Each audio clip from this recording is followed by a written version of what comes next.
He has performed on numerous recordings, including the famous Wrecking Crew, also a diversity of artists such as the Beach Boys, Linda Ronstadt, Quincy Jones, Cannonball Adderley, Frank Sinatra, Frank Zappa, The Wall of Sound with Phil Spector, on and on and on. He's played live on stage with Nancy and Frank Sinatra. He's released his own jazz albums, fronted a band called Quest, and he owns the famous club, The Baked Potato, in Studio City, California. You had a lot to do with pulling together Cracklin' Rose, too, right? Yeah. With Neil Diamond in the studio. That was so lucky for me. I loved that song when I was a kid. Oh. There's something about it. I love melody. God only knows.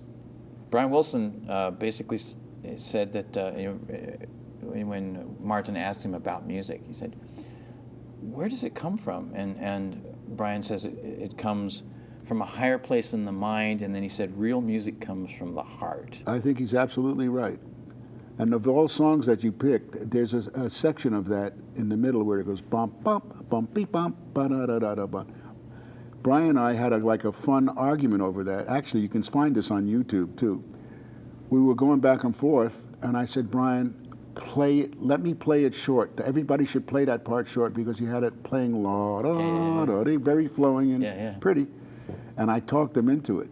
Whose name was Wayne White. Yes. And it's called Beauty is Embarrassing.